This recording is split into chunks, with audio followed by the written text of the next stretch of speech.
Hello everybody, I'm MV Productions, and welcome back to Forza Horizon 5. Continuing the trend of remaking some of my Forza Horizon 4 videos in Forza Horizon 5. Today we're going to be looking at Forza Horizon 5 with a steering wheel attachment or steering wheel peripheral for your PC. This steering wheel, which is the Logitech G920, also works with the Xbox, so that's good to know. So yeah, you can also use a steering wheel with your Xbox, but honestly, Forza Horizon 4 was sort of famous for not being super great with the wheel. I remember, it was decent amount of fun. It was pretty decent control. You could definitely use it. It was livable, but I remember it had a few issues. Went off the road here. Honestly, I have not played too much Forza Horizon 5 with the wheel. So if I'm messing up things up a little bit, it's probably because controls still aren't fine-tuned enough yet. I'm sure a lot of you want to know, how is Forza Horizon 5 with the wheel? Is it any better than Forza Horizon 4? And my answer is yes. Absolutely, this game is better with the wheel than Forza Horizon 4 was, but that doesn't mean that it still can't be a little bit tricky sometimes, and it's still not as good as most other games with the racing wheel are. There honestly is a pretty decent learning curve with the wheel with Forza Horizon 5 and other games as well, of course, because it is, it's a different experience. It's not exactly like driving a car in real life, and, if you're going to have the racing wheel, you probably want to shift manually with a H-pattern shifter like this, and there we go, we just spun out again. Sometimes it's a little bit difficult to tell whether or not the problems you're having are just because you're a bad driver, or because your settings are wrong, or maybe your car could even be set up wrong in this game. Shifting feels very similar to Forza Horizon 4, and I'm enjoying it a lot, honestly. I really like manual shifting in this game. The amount of control you have over your vehicle, it's a lot more sketchy with the wheel.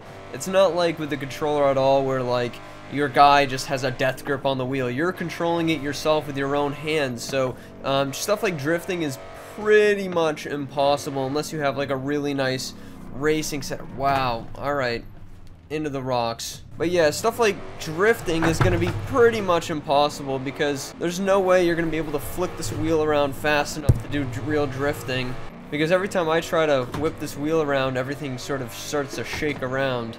Being able to adjust the accelerator, though, at a very careful rate with your foot feels really nice, and it's one of my favorite parts about just having the wheel in general. And the sounds in Forza Horizon 5 are some of the best out of pretty much any video game, and there's just so many different ones, so it's really nice to just have that option of just adjusting the sound to your will, and like picking a gear and just be like, alright, I want to listen to this car in this gear, and then just sort of messing around with it. And video games like BeamNG Drive has some pretty good sound effects. Even though the steering is better in Beam, this game has better sounds. So if I just want to cruise around and listen to the sound of my engine, this is probably going to be my go-to game. I want to show you guys really quick the advanced controls, so the steering wheel settings. These are so much better laid out than Forza Horizon 4, it's just unreal. You have your typical stuff like your steering axis dead zones, your dead zones for the acceleration pedal, for the brake, for the clutch.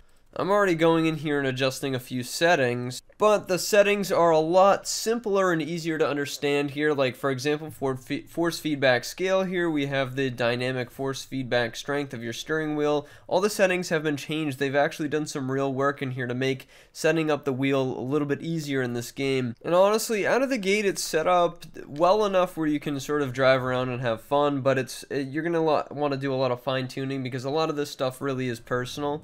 One thing everyone is going to get mad at me here is, yes, I'm in the Chiron, which, this is a vehicle with paddle shifters, and I have paddle shifters here, but I still need to use the clutch because the game itself is in manual mode with clutch. So I could use this H-pattern shifter if I wanted, or I can use these, but I need to use the clutch just because of what setting I've chosen. Everyone got mad in my Forza Horizon 4 video for using the clutch with just the paddle shifters because I didn't have the H shifter in that video. If you have everything set up right and you get used to the wheel, I could see you actually having an advantage against, other players who are just playing with a controller, but there definitely is a very large learning curve. you know, for when you're about to lose traction and actually setting up your controls correctly. No matter what, shifting is probably going to be slower if you're using the H pattern shifter. Another thing I've noticed is driving in first person is honestly easier because you can see exactly what the in-game steering wheel is doing, and you can sort of adjust yourself so you don't oversteer yourself. And honestly, I really do wish that this game had virtual reality, you know, like Microsoft Flight Simulator, because then using the wheel would be awesome, and this might become the ultimate VR racing game. Right now, honestly, for me, it's Sesto, but in general, the first person mode is honestly a lot easier in my opinion to control the car with. And what I've just done here is I reset all of my settings to the defaults, what Forza Horizon 5 has set for the default wheel settings, and it's pretty good, honestly. You know, there are a few things that I would adjust, but still, this is set up way better out of the gate than it is in Forza Horizon 4. You really do get a nice immersive feeling when driving, especially these high horsepower cars. It really feels like an uncontrollable high horsepower car. I'm gonna go to one of my favorite cars here. This is the F40 competition. Like I said earlier, there's definitely a huge learning curve in terms of learning how to play this game with the wheel.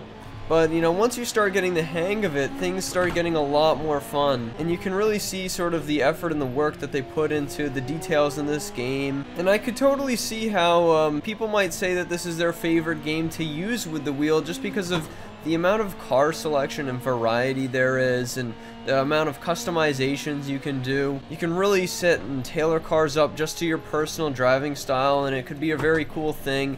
You know, this is something that a lot of other racing games lack, is just the sheer amount of content that's in this game. See, this is where I think people could actually have an advantage in racing with the wheel.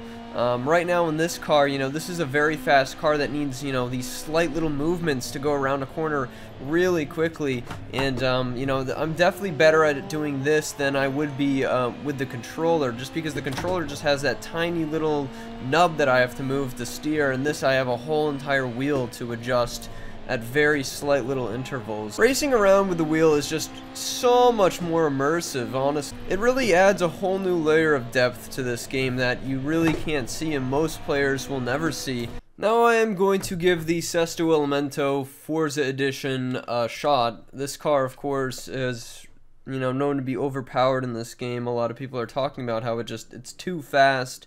It has straight up 10s for literally everything except for off-roading, so let's see how it is with the wheel. This does feel quite ridiculous. I need to shift really fast here just because of how fast this car is, so I'm using the paddle shifters instead of the H pattern. Yeah, this is very fun, but this car is honestly really fast-paced. I would really love in this game to have, well, first a start-stop button for the engine. I think that would be a lot of fun. But I'd also love to actually be able to use the cars as intended. Like, I like to have manual with clutch on manual cars, but cars like this, it'd be nice to just have, you know, the option to just have it as a paddle shifter, you know, automatic transmission. That's something that BeamNG Drive does very well. I don't have to pretend that it's a manual and hit the clutch. The game knows that it's an automatic and I can just shift regularly, or if it's a manual, you know, it knows that it's a manual. So this game is definitely worth giving a shot with the wheel. It's worth setting up the wheel for in general. The steering's not as good as other games like Assetto Corsa or BeamNG Drive, but it has a much better steering and much better settings than Forza Horizon 4, and the variety of cars and everything you can drive really makes it comparable to those other games, and it could be worth it. But driving at high speeds definitely feels like driving at high speeds. It's pretty mental, it's crazy, it's fast-paced. Is this game worth buying a wheel for? If you really love Forza Horizon, most of all, if you haven't really played much of the game yet, maybe it's worth getting a wheel for this game. But honestly, you should try out some other ones like Assetto Corsa, and BeamNG Drive with the wheel, because those are two games that work very, very well with the wheel. So honestly, if you're gonna get the wheel, it's not worth just getting it just for this game alone. You should play some other games as well. Now, one thing I want to see is how is dirt and gravel driving. Oh yeah, dirt and gravel driving is much improved over Forza Horizon 4, and it feels really good. Whoops, I just totally money shifted.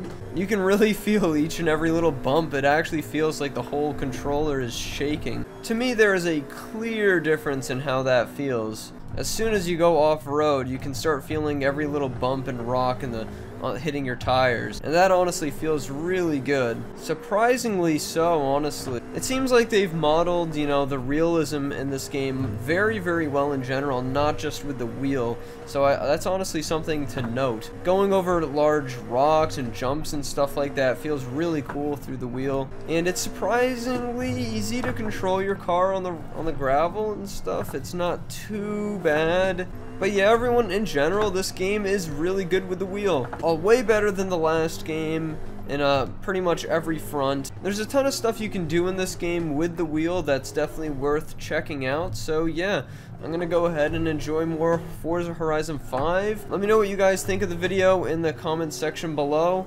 I'm Matt Video Productions. Thank you everyone for watching, and I will see you guys in the next video. Goodbye.